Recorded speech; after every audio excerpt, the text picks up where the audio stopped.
What if every major civilization on Earth collapsed at the exact same time?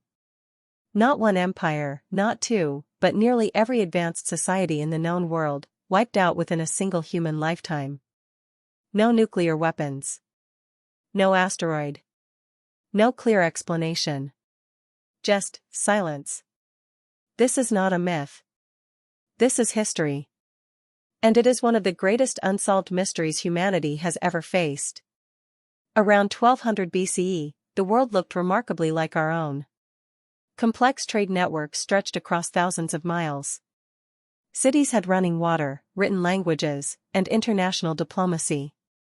The Mycenaean Greeks, the Hittite Empire, the Egyptian New Kingdom, the Ugaritic civilization, the Minoans, and dozens of powerful city-states across the eastern Mediterranean were all thriving. Then, within roughly 50 years, almost all of them were gone. The Hittite capital of Hattusa was burned to the ground and never rebuilt.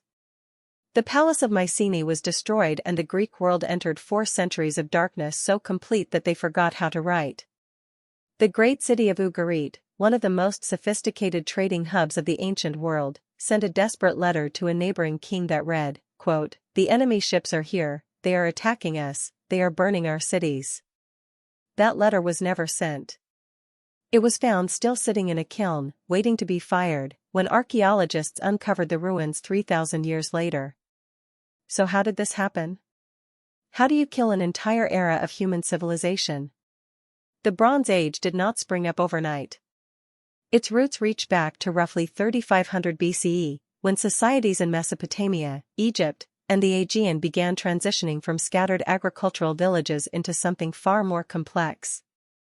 The key ingredient was bronze itself, an alloy of copper and tin that was stronger than any metal previously used for tools or weapons. Whoever controlled bronze controlled power.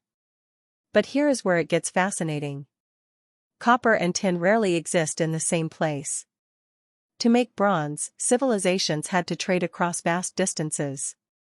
Cyprus became the copper capital of the ancient world. Tin came from as far away as Afghanistan and possibly even Britain. This necessity of trade forced the development of something revolutionary, a globalized economy in the ancient world. Ships crossed the Mediterranean carrying not just metal, but grain, wine, textiles, spices, and written contracts. The Ulubaran shipwreck, discovered off the coast of Turkey in 1982, carried goods from at least 7 different cultures in one single vessel. This was not a primitive world. This was a sophisticated, interconnected civilization that had been building for over 2,000 years. At its peak, the Bronze Age world produced architectural wonders that still inspire awe. The Hittites developed ironworking technology and forged one of the first known peace treaties in history, with Egypt, after the Battle of Kadesh. The Mycenaeans built massive fortress cities with walls so enormous that later Greeks believed they could only have been built by giants, calling them Cyclopean walls. Egypt under Ramesses II reached heights of artistic and military power that would not be surpassed for centuries.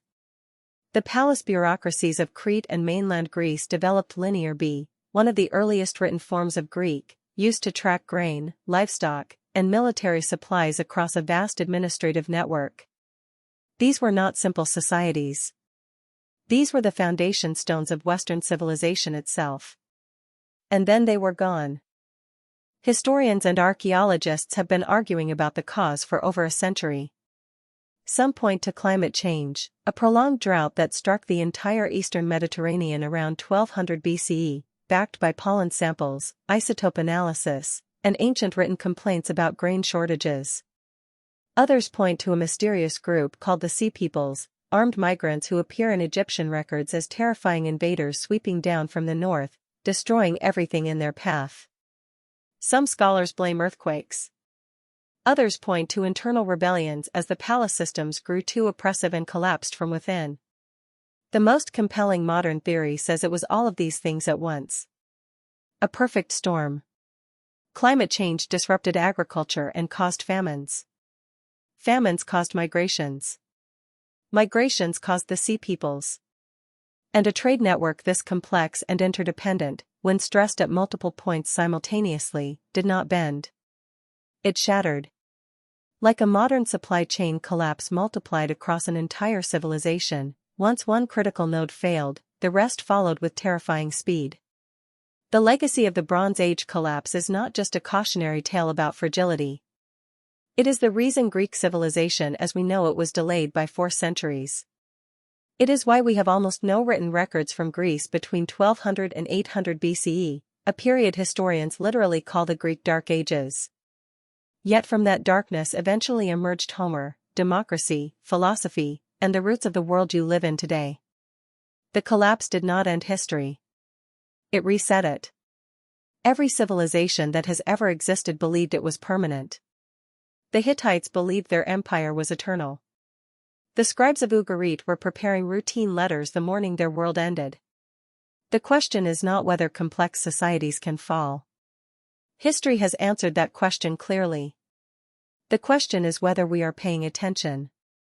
Subscribe to Kadim World for more hidden history.